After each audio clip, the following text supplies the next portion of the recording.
L'atrésie des voies biliaires, c'est une pathologie dans laquelle les enfants n'ont pas de voies biliaires qui fonctionnent normalement. Le foie finalement se dégrade, devient cirrhotique, donc comme chez les patients qui sont alcooliques par exemple.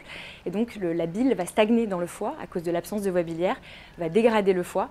Et donc à long terme, ça conduit à des complications de type foie cirrhotique, des complications hémorragiques, des complications cancéreuses aussi.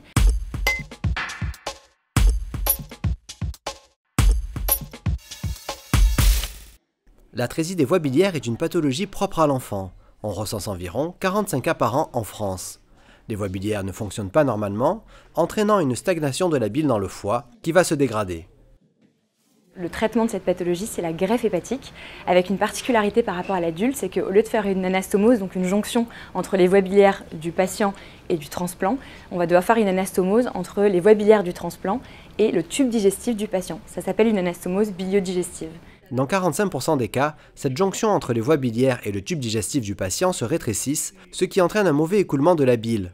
Là encore, le foie risque de se dégrader et une nouvelle intervention est donc nécessaire. Donc la procédure pour traiter ces sténoses de l'anastomose biliodigestive jusqu'à présent, c'était d'endormir les patients, de ponctionner les voies biliaires. Donc on utilise l'échographie pour passer à travers le foie pour aller ponctionner les voies biliaires qui sont en général très petites puisque c'est des enfants. On va ensuite dilater donc avec un ballon pour agrandir cette anastomose, cette sténose. Et puis on va placer ce qu'on appelle un drain interne-externe, donc à cheval entre le tube digestif, le foie du patient et finalement ce drain sort à la peau.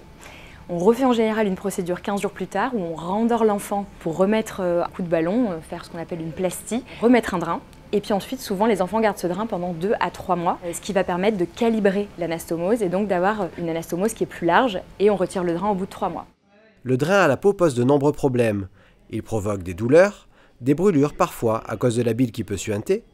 Il peut s'infecter facilement, entraînant des hospitalisations supplémentaires.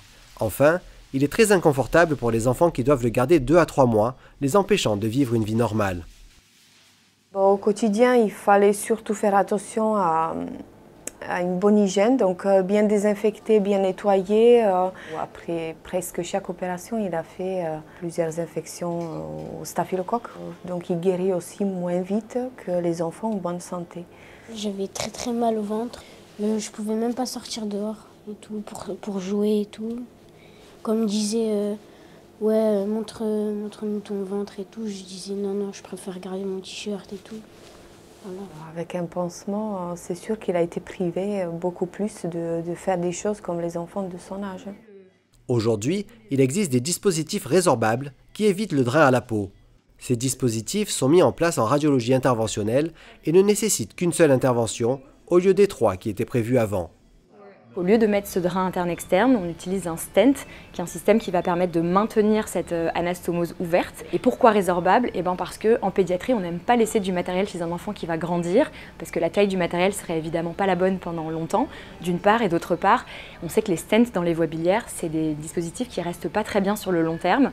Donc là, c'est un stent qui se résorbe en 2 à 3 mois, qui va permettre de maintenir cette anastomose ouverte pendant 2 à 3 mois, sans que le patient n'ait aucun drain à l'extérieur de la peau. Ça va permettre d'éviter la deuxième 15 jours après, et d'éviter le retrait du drain 3 mois plus tard, d'éviter toutes les complications intercurrentes. En termes aussi de confort pour l'enfant, évidemment, il rentre le matin, il ressort le lendemain sans drain avec une procédure qui est terminée.